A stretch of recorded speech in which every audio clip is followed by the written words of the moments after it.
Let's talk more about methods of delivering aid to people who so desperately need it. Arwa Camon is with us once again, longtime journalist, longtime war correspondent, now working with relief in the region. And she's in Istanbul this morning.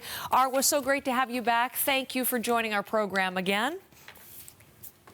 Thank you for having me. I want to talk with what's happening on the seas as Open Arms, this Spanish ship, makes its way toward Gaza with those 200 tons of aid. The first ship authorized to deliver aid to Gaza, according to Ursula von der Leyen, in some 20 years. What do you think the impact of it will be? I mean, as anyone who has been following this very closely will tell you, anything right now is at the very least something more than what Gazans already have. So in that sense, you know, it will provide a measure of relief for some people. When we look at the scale of the need, however, it is still very much a drop in the bucket. And then, of course, there is the logistics that are going to have to be taken into play. You know, this ship is somehow going to need to offload all of its containers, all of the pallets that it is carrying, and a coordinated distribution is going to have to happen throughout Gaza. And it's unclear at this stage exactly which entity is going to be undertaking all of that. We have also been hearing, you know, numerous reports and plans being floated, as you mentioned earlier, about this floating port that the Americans want to build to try to set up something of a more sustainable sea route. And then we have number of countries that are carrying out these airdrops, which are in and of themselves, you know, a good effort, but at the same time, not really addressing the real problem. And what many will tell you is actually creating something of a distraction, because the much more sustainable, much more reliable route of aid delivery would be through land, would be through the various crossings that exist between Israel and Gaza. And what needs to really happen to alleviate this level of suffering is something that is referred to as flood the zone. And this needs to happen not just because the need is so big, but also to show the population that they don't need to panic when an aid truck arrives. They don't need to swarm the trucks. They don't need to fight for the food, because it is going to be coming in a sustainable manner. And quite frankly, when we look at this, it does seem to be a little bit absurd that the United States and all of these other countries that are in fact supporting Israel are unable to do something like get Israel to open a land border crossing, and are having to resort to airdrops and testing out sea routes. So it's interesting, just pause on a sea route that temporary pier won't even be built for 30 to 60 days. So where this situation will be in a month or two is very much a question. But on the point of getting more in through crossings, we did have, this is reports from the Israeli military, Arwa, into northern Gaza.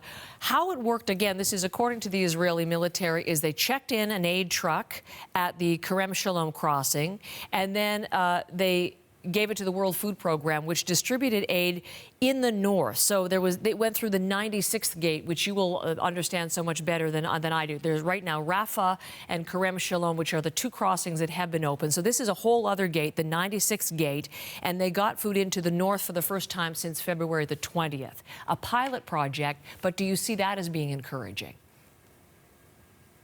If this continues, I mean, yes, absolutely 100%, because once Israel starts permitting the use of these other border crossings, then, assuming that the process is able to continue, aid organizations are going to be able to get assistance directly to the areas that actually need them. When the focus was only on the two crossings in the south, Rafah and Kerem Shalom, the logistics of getting them from the south to the north were completely and totally falling through, because this whole process of deconfliction just wasn't working out. And that's why a lot of aid organizations have actually been begging, I mean, literally on their knees, begging the Israelis to open other crossing points that would allow them to directly access those who are needed in the north. And this is where we are seeing and hearing repeated cases of, you know, children dying from malnutrition, children dying from hunger.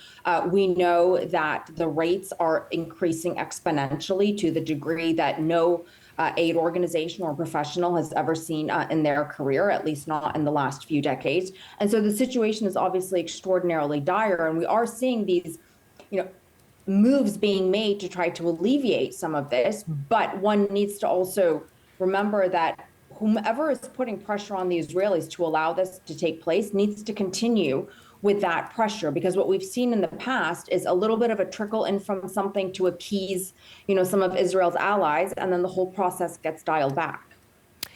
The process is continuing, we hear, as far as working toward a ceasefire. It's the U.S., Qatar, and Egypt still at the table. But yesterday, the Qatari prime minister was talking about how they're not near a deal, is what he said. There's no timeline. The situation is very complicated on the ground, and they can't agree on language. What are you hearing there, so much closer to the situation in terms of the likelihood, the chance at all, of a ceasefire being in the offing?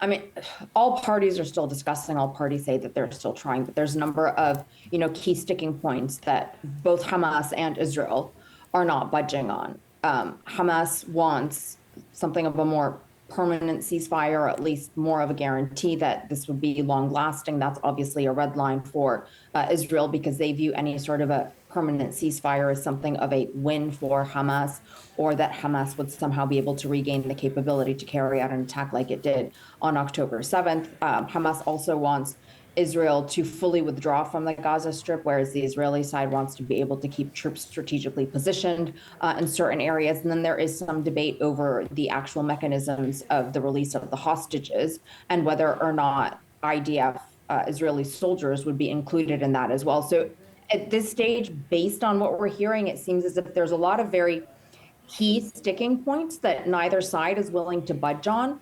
And of course, lost in all of this, while all of this conversation is happening, we're continuing to see the people of Gaza, who are really the ones, who are suffering, and talk to them right now. The vast majority of them, I mean, they don't care. For them, it's not about winning or losing. They don't view this as ever sort of morphing into anything of a win. They've already lost so much. They have paid such a price for this that the vast majority of them, at the very least, would welcome any sort of a ceasefire, any sort of a respite from this complete and total hell. And another one of the sticking points, just to mention that as well, is that the Israelis have been saying that they would not allow full access for all civilians to return to the northern parts of Gaza, only for children, women, and the elderly, whereas the other side is saying that doesn't really make sense. That's not really going to work out, because you can't just send the most vulnerable people back up into the rubble of the north. Not that they would necessarily be able to live there, but people are going to want to be able to begin to be able to at least, see what's left of their homes.